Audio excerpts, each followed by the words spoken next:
Welcome to the Scoop World Order. We are almost to Maryland. We're getting there. The hay's in the barn for the Bucks. The guys that got off the field, they're grinding. They got one more walkthrough tomorrow. They got a nice light practice on Friday, and then it is on to the Terrapins homecoming weekend. Let me know in the comments if you guys are coming in for homecoming weekend. What do you guys plan to do for homecoming weekend?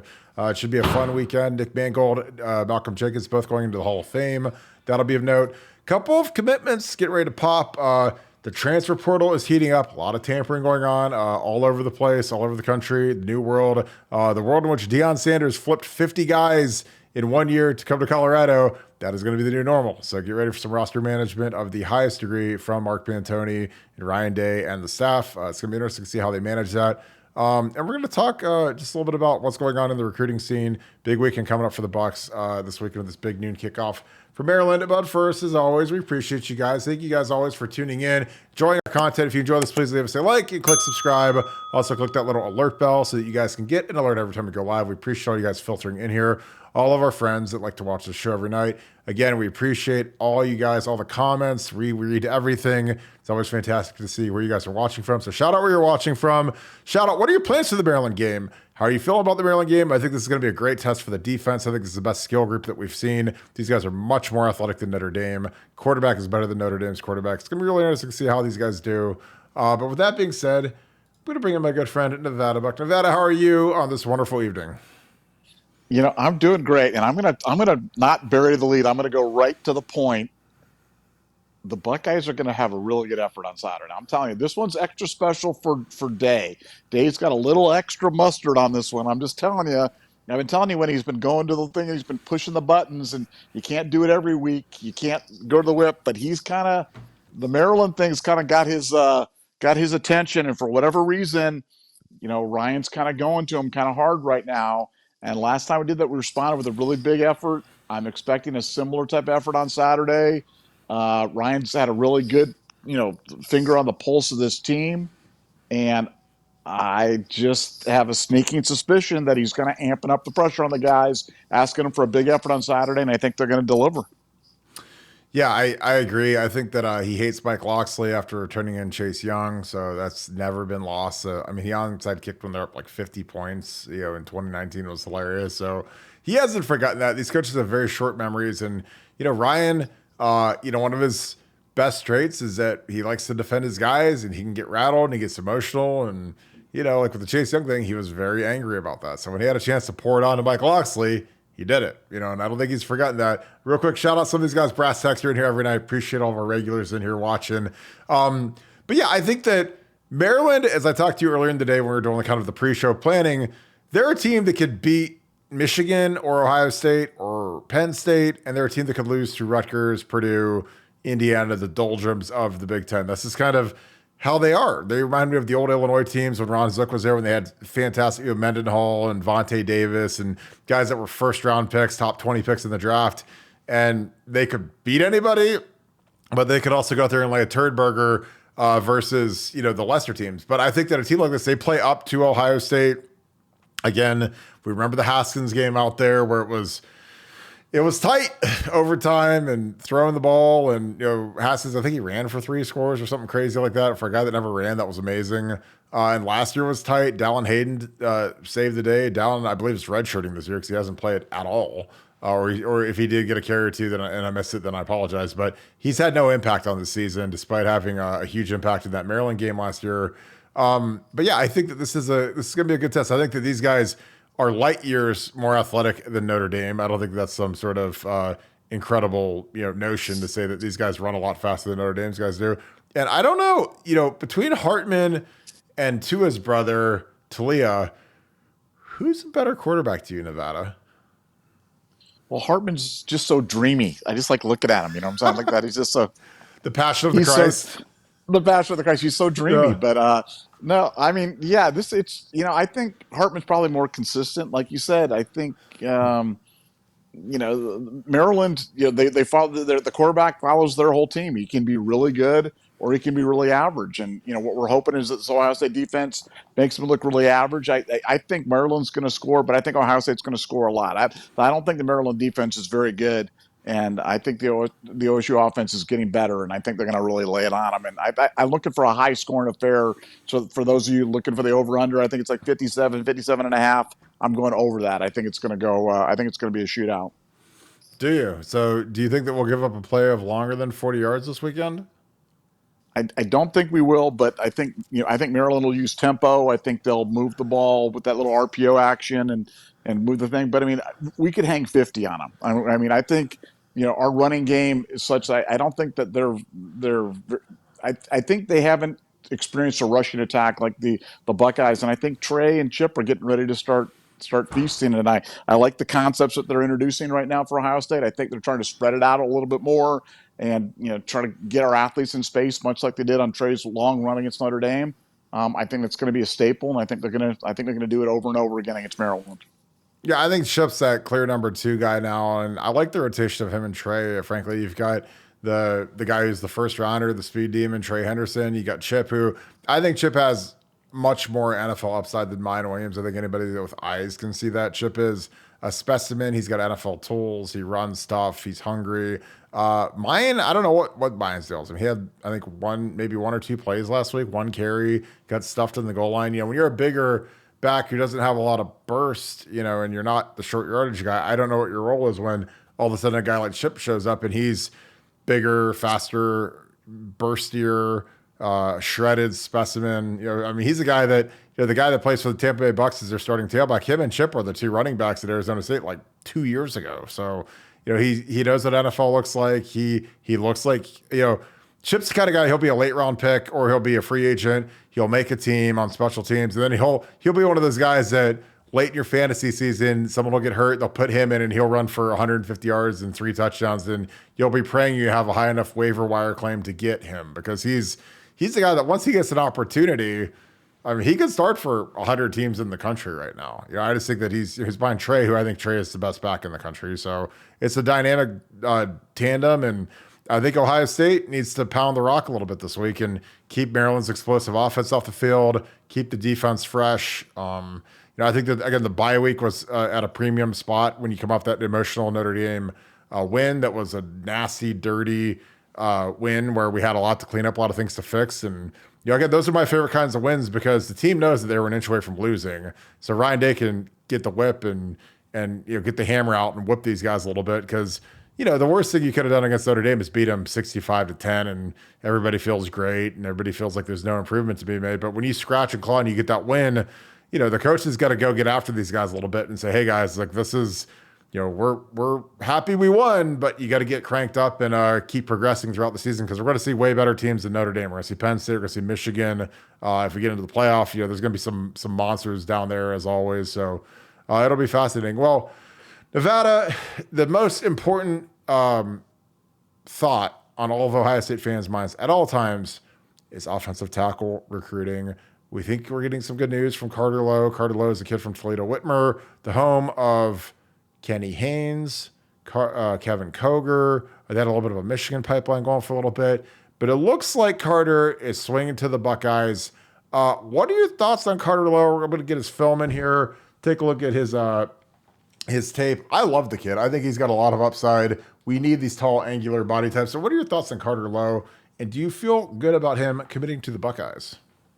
Well, I do feel good about him committing. I do like, I think it'd be a great get for Ohio State, considering that I think people felt that he was a Michigan lead, being that he was from Toledo, Michigan, there or whatever city that is up there in the Northwest. But he's a 4-star talent out of Ohio. You got to get kids like this. I've always loved Ohio linemen. This is a guy that can move. This is a guy who's he's a natural pass protector, nasty, strong, everything you want in an offensive lineman. So this would be a really good get for Ohio State. Be one to really be excited about. And it's tough because you want to take Ohio offensive lineman, but you don't want to just take any. But I think he falls into that special category of a guy that you really want to be excited about, really make a priority, and be, like I said, be a terrific opportunity for Ohio State to land one out of Toledo. Yeah, I think when you get these tall, angular types, sometimes I feel like when you're the offensive line coach at Ohio State and the recruiting coordinator at Ohio State, you're kind of at the mercy of what the in-state talent looks like. If Paris is in town and you can go get him, fantastic. If not, There's some leaner years where you don't have the Paris's. But this is a great start to the offensive line class. I think that he's got a nice set. He's got good feet. He's thrown like a child down on the ground there, it looks like. But again, like you see the light feet, you see the movement. The pass pro. Again, like it's more about judging movement skills at this level. It's not really how well they dominate competition. Obviously, you want them to dominate when they're playing against inferior players, generally smaller players. But how light is he on his feet? Something I'm sure Justin Fry's done during his tenure with him. Between unofficial visits, camp sessions, going up and visiting him. During his game last week, is you want to talk to the kid, figure out his cognitive side. Can he get the plays? Put him on the board. I think that's something that we do better now than we ever have. Is we put these guys on the grease board and make them drop plays, make them drop formations, make them drop protections, running game, make them install stuff because.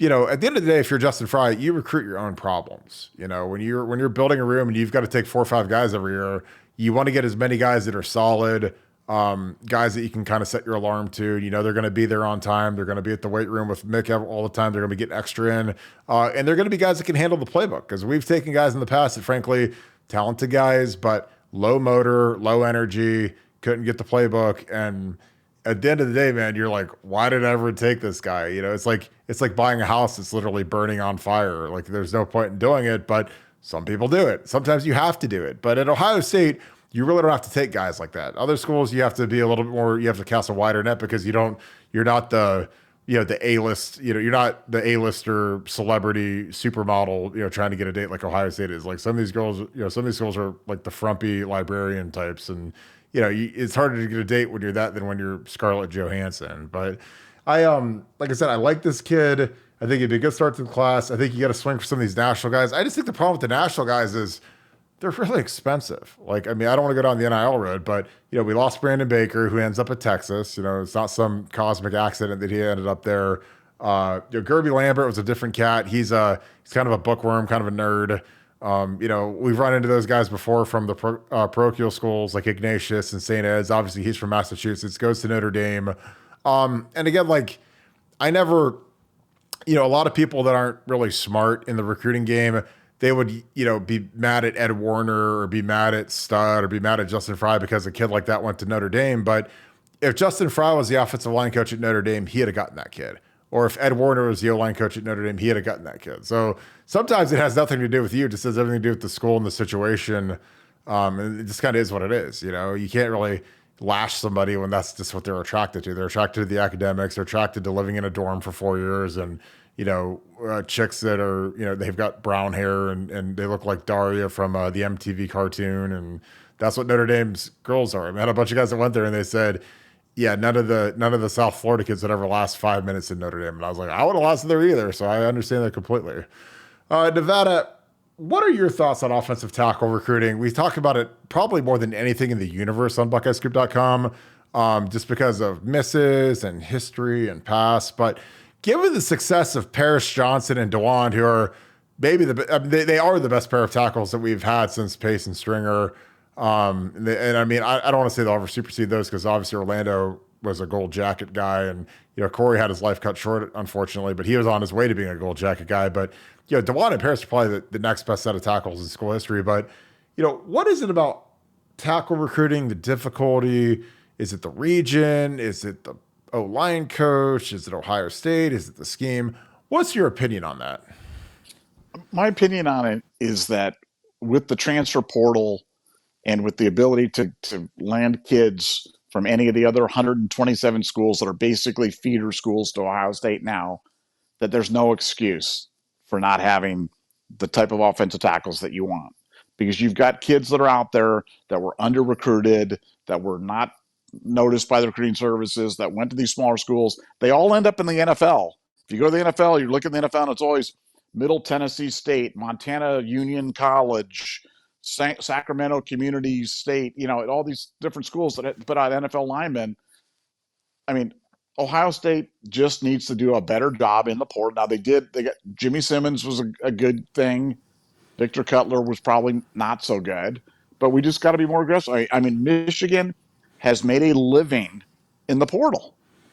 And, Mhm. and you're telling me that Michigan is a more desirable place to go than Ohio State, or that Michigan has a better NIL fund, or no, none of that's true.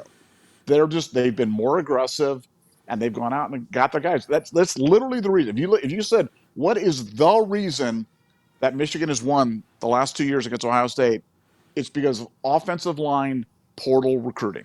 That's it. That is the singular reason. And so for Ohio State, they just got to get with it. I think recruiting has changed. There's no need to take 4 or 5 high school linemen per year and see which one of them is developed. You take 1 or 2 development projects, I'll call them high school players, and you go up portal shopping and take another 2 out of the portal. That's what you do. That's easy mode for offensive line recruiting. That's how you build an offensive line room in 2023, and that's what Ohio State needs to do going forward. Otherwise, you're playing with one hand tied behind your back. That's my honest opinion.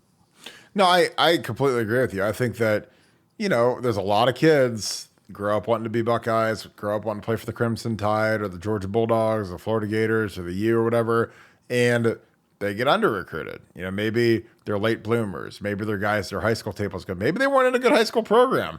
They get to college, they start to, train, eat the weights, eat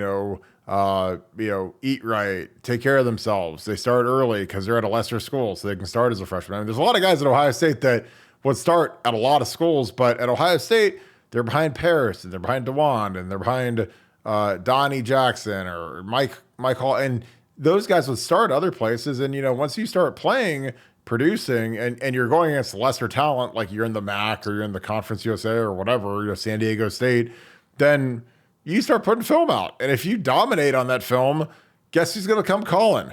Ohio State, Bama, Georgia, Florida, Miami. And honestly, the thing about a lot of these kids that are at those kinds of schools, they want to win. Like that was the biggest thing. Like when I was getting recruited and I had an offer from Stanford, which was, one of my dream schools along with Ohio State, it came down to either superior education at Stanford or going to Ohio State and winning every game or winning almost every game, being favored in every game.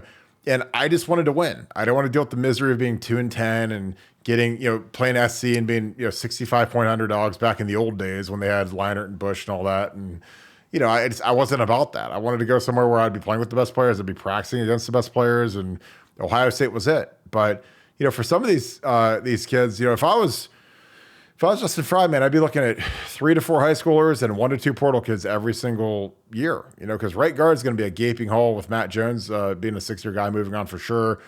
I can't imagine Donnie going pro. Now, don't hold me to that, because if he declares, just based on the film he's put out, I don't know what he'd be thinking, because his film is not becoming of a guy who's going to be a top pick. But some guys have their minds made up. Donnie's a smart guy. Some guys get that fever, that itch where they just want to go to the league. They're tired of school. Donnie doesn't strike me as that guy, but the film he's put out has been terrible. So, I mean, I don't know what he'd be thinking. He'd be leaving a lot of money on the table. And I'm the biggest advocate of the world of guys going pro early. Like, I think guys, if Jonathan Hankins in 2012 said, hey, I'm going to go pro early, I was like, go get your money, dude. I know you got bad knees.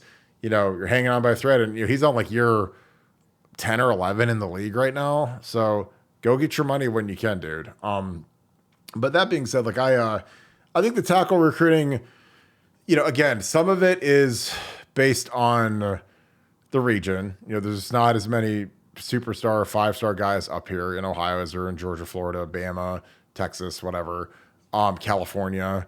But I also think that, some of it it's just skewed based on, where you're at. Because if Justin Fry was the line coach at Bama or Georgia, he'd probably pull more 5-stars. I think with Bama, it's all because of Saban. Nick Saban is a dynamic recruiter. They've got the prestige. They've got the track record. They've put 1 million guys in the league. So, they go from, Kyle Flood. They had the guy from the Jaguars, who's their head coach. Doug Marrone was their line coach for a year. They've got Eric Warford from Kentucky now as their line coach. And no matter who's there, they're still pulling 5-stars. So it's not because of the line coach. It's because of Nick Saban and the Elephant Club and the way they pay their guys, and that's why they pull guys. So I think there's a lot more that goes into it as opposed to just being who's the position coach. Nevada, on Maryland, what are a couple things that you're excited to see from Ohio State this week, and what are a couple things that you have some anxiety about? You know, because for me, for me, it's Maryland's skill. I think Maryland's skills. We haven't seen skill like Maryland this year, other than our own practice. I mean, that's the benefit about being a DB and playing at Ohio State is you get to see Marvin and Emeka, and those guys are better than anybody in the country. So it's not like they're going to be shell shocked when they see Maryland's guys. But what are some things that you're excited to see, and what are some things that give you a little bit of anxiety? Well, I mean, the Maryland RPO game gives me a little bit of anxiety because they run it well. They RPO just about every play. They always have some sort of an option. They're running guys in different directions. They've got a pass option. They've got a run option. They've got a keep option. And so it presents a lot of challenges for your defense. Your defense has to be disciplined at all times because you make one mistake and there goes that 40-yard passing play over the top, and that can change in a real hurry. So for Ohio State, I think it's going to be a huge challenge for the defense to stay disciplined, get that pass rush cranked up, get that pressure going on, and win the line of scrimmage. And that's the thing I'm probably the most anxious about. The thing I'm most excited about, I'm excited about seeing that Ohio State running game going. I really think they've got some concepts that are really going to work this week. And I'm telling you, this game's personal, much like, and you lived this, the way Tressel always was about Northwestern. He had that extra special little jump in his step when it came to Northwestern. He didn't mind putting the hammer down on those guys. Well, that's how Day is with Maryland. So this is one of those games you kind of circle, and there's other games. The games are important, but this is one of those sneaky games where Ryan's got that extra little juice going, and he's going to ask he's going to go to the whip and ask for it from the boys, and I think they're going to deliver it on Saturday. And I think that's another thing I'm looking forward to.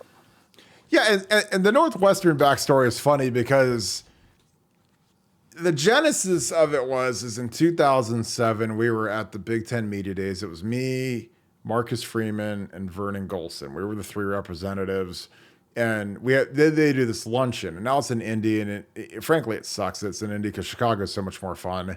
But we were there, and it was this luncheon, and I was sitting with Cliff Averill, who played for Purdue, and a guy from Penn State who I can't remember, but we were like boys. We were like shooting the crap the whole time, having a good time, whatever. And we're kind of paying attention to what the coaches there. Each coach gets up to the podium and says a little 5-minute blurb about their team or 3-minute blurb. And Pat Fitzgerald got up and he said, "I'm so excited to open up the Big Ten season at the Horseshoe at Ohio State." And I honest to God didn't think anything of it. And then I remember that afternoon, we take a private jet out there and we fly back and we're on the jet, and Truss was like all angry. And I was like, and he's like, "Did you not hear what Pat Fitzgerald said about us?" And I was like, "Yeah, he said he was excited to play us in the Horseshoe." Like, whoop-de-doo. I wasn't even thinking about that because that was like week 3 or 4. I mean, I was thinking about, we opened with Youngstown, then we had to go out to Washington, play the Huskies.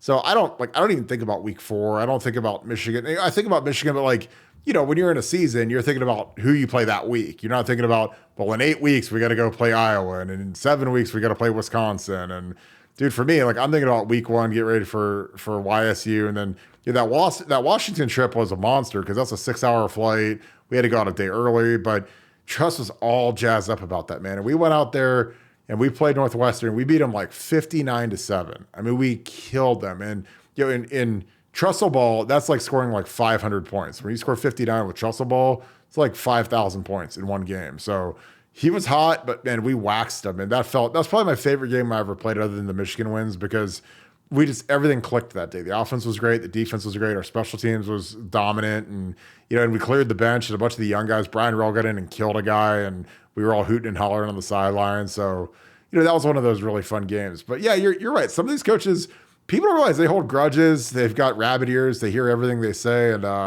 it's just always interesting to see the genesis of some of these grudges. Because it's not like they come out in the newspaper and talk that talk or whatever. But it kind of reminds me of, did you see what Manny Diaz said today about Ohio State in his little teleconference?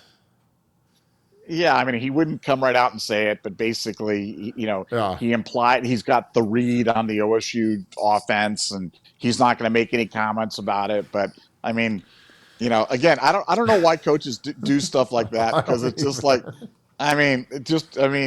he's going to just put a giant target on. Not that the game wasn't big enough already, but it's just Manny's been saving it. Manny's been saving it for just this moment to unveil his greatness. Yeah, like I mean, basically for those of you that didn't see it, he was on a teleconference today with the local like Penn State media people, and normally that's like about as boring and flaccid of an event as you can imagine, but he gets on there and he's like, well, I have very strong opinions about Ohio State, and I'm going to keep them to myself. Like basically like insinuating like, oh, this is the year to get after them, and they don't have C.J. Stroud to save him anymore, they don't have Paris and Dewan to save him anymore, and this is the year. Like we got Chop Robinson, we got the team, we've got better. I mean, he didn't say all that, but it was just a weird comment. So I'm like, why? I would just say, I do the old trestle where, oh, Youngstown State is an extremely talented outfit, very well coached. They play hard, great tailback, great receivers. It'll be a great challenge. I mean, we could be playing like the Dublin Jerome eighth grade, middle school team, and he'd be like, well, they've got a fantastic quarterback and very well coached and skill out the wazoo, and we're gonna have to prepare and work hard every night and work till 10 and have our warm glass of milk and our fig Newton before we go to bed and be ready to roll every night. And I'd be sitting there and I'd be like, dude, we're gonna kill these guys. All right. Super chat. PJ, appreciate you, my man. Which player on the O-line has played the best at this point? Honestly, for me, it's Matt Jones and Josh Fryer. And it's probably, if you put a gun to my head, I'd say Matt has been better, but Josh Fryer has been really good at right tackle. And I think that it's interesting because those are the two oldest guys on the line. They're, obviously Matt has started, he started a couple years ago, a couple spot games, started all last year. I mean, Matt started in the Alabama National Championship game, which feels like it was 10 years ago in 2020, the COVID year.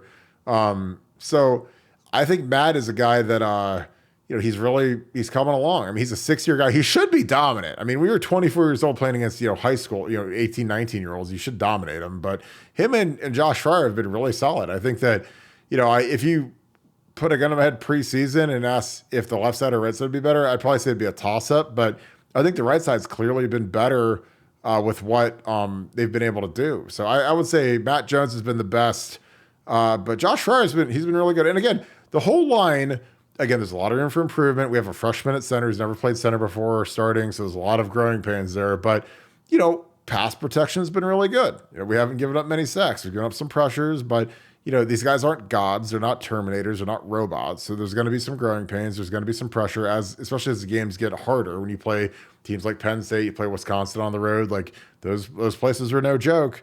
But I'd say the right side has played the best. Nevada, do you agree with that?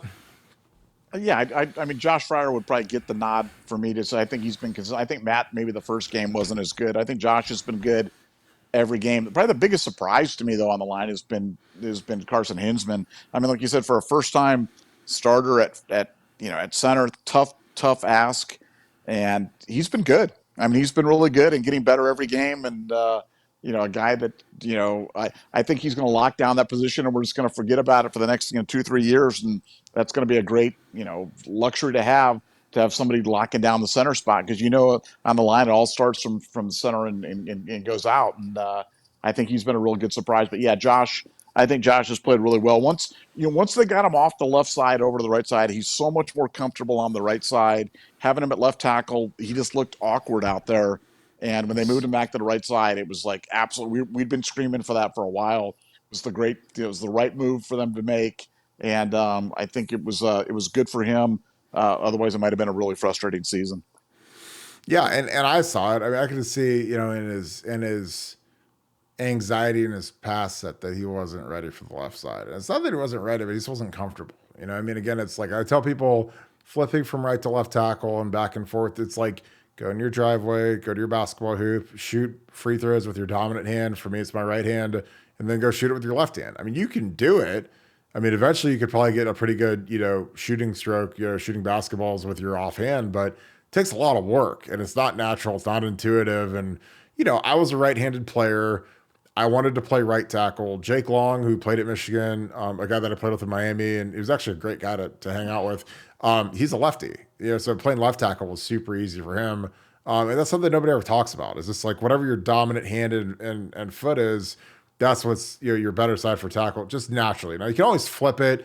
Obviously, you can learn how to do anything in life if you put enough reps into it. Put 1,000,000 reps into your left tackle stance, but why fight that fight when you don't have to? And that's why I was happy they moved it back to right tackle. Well, that being said, Let's wrap this thing up, Nevada. Any final thoughts as we head off? We're a couple nights out from Maryland, but any final thoughts as we wrap the show up? No, just gonna be it's gonna be a fun game. You're gonna be a lot of fireworks on Saturday. Great challenge for Ohio State, and one that they're not overlooking. They're gonna be ready. If anything bad happens, it's not because they're not prepared or ready or fired up. They're gonna be fired up for this one, so it's gonna be a lot of fun. Yeah, these are really fun games. I'm excited about it. Yeah, I am excited. Again, Maryland's a team that I know these guys will be jazzed up for. It's going to be a great game. But if you guys want the best Ohio State experience in the game, join BuckeyeScoop.com. Our website is cranking. You can see it on the screen right there. Again, we've had a ton of success, a ton of new members. I appreciate all of our new members. Would love to have you guys join the fray. Huge game threads, a lot of inside recruiting info. The portal is heating up big time. A lot of whispers about comings and goings, who's coming, who's going. We're putting all that on the scoop. So if you guys want the best inside information, join BuckeyeScoop.com. We'd love to have you. With that being said, as always, we appreciate you. You guys that are in here, leave us a like, click subscribe. Also click that little alert bell. Shout out where you guys are watching from. I see my Southern Ohio boys. I see my Cleveland boys up there. I see Brass Taxi's always in here from Cleveland. Shout out St. Clair. Shout out the Ville. So I hope you guys are doing good. Appreciate all of our regulars in here. So as always, thank you so much, Buckeye Nation. Thank you, Scoop family. I'll talk to you guys tomorrow. Go Bucks.